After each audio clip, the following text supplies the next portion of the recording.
Today, I sing the praises of grown up love. I spent most of my life in little kid love. And I would say much of my 40s searching for little kid love. And you know what? Little kid love has its attributes. It is exciting, it's very dramatic. It, um, it makes you lose yourself in passion. And so, what I find in grown up love is you keep yourself in passion.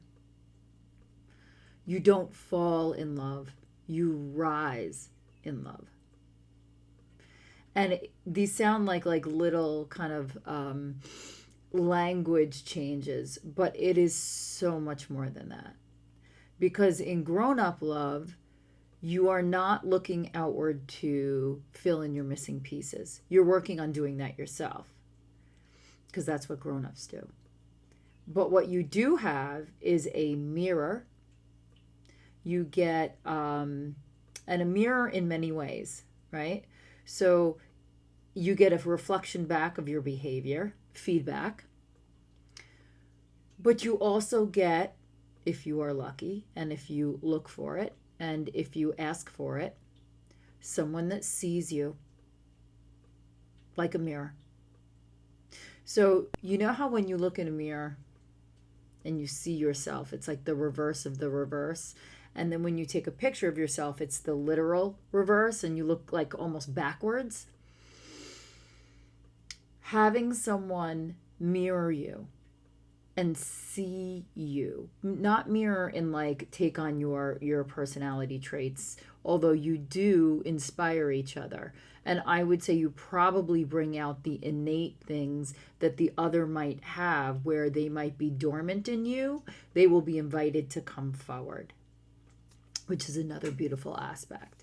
But I guess the major difference between childish love and grown up love is that it presents as a triangle. And I've said this before.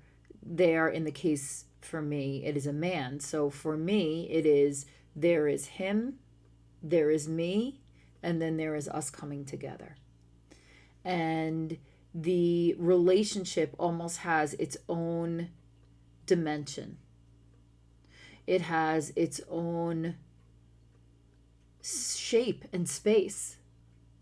And I will tell you that one of the real core concepts that when we came together very early on, we talked about is that it is not each other's job to keep each other feeling safe. You know how I feel about safety. I'm a little like, I don't really love that concept. But, and trust has to be the foundational piece. Trust in sex, trust in love, trust in fidelity, trust in growth, trust in the strength of the connection. Where you know that he's going to come forth with the truth for you, even if it's uncomfortable, and you will do the same. You don't ever have to wonder where you stand. That's the truth. That doesn't always feel safe, but that's the truth. And that's how trust is built. So what I ask you today, and wait, I just want to add on one thing. It doesn't mean that your grown-up love is not exciting or fun. I mean, I'm having the most fulfilling sex of my life, and it's extremely passionate. It's just not artificial size. It's so much deeper than that. And I don't know, even if it was offered to me 2 years ago, I don't know that even if I probably would have accepted it. But I don't know that I would have gotten out of it what I'm getting out of it now, because I was so still filling myself with men as the filler. And that, as you grow, you see that never works. So now it's such a different place and it's a different complement. So I just wanted to put out there that grown up love is not boring. It is not, I read a book where the phrase was oatmeal, meaning comfort. And to me, oatmeal means bland. It means that there's no spice. It means that there is like simply comfort and simply safety. No, no, no, no. There has to be an edge. First of all, without an edge, I'm going to be bored. Without an edge, we're not going to grow. Without an edge, we're not going to push forward and move forward as a couple or individuals. So, so I just wanted to add that in there, that mature and immature is not the same as like, just a boring, like, whatever, like your clock, you're ticking your clock, you're together, you've got the safety, you've got the security. That's garbage to me, and I would never live that way. I won't live that way. But back to what I want to ask you today is I want you to investigate your relationship. I want you to look at your most intimate relationship, whether you're coupled or not, whether it's friendship or whether you are in a committed relationship.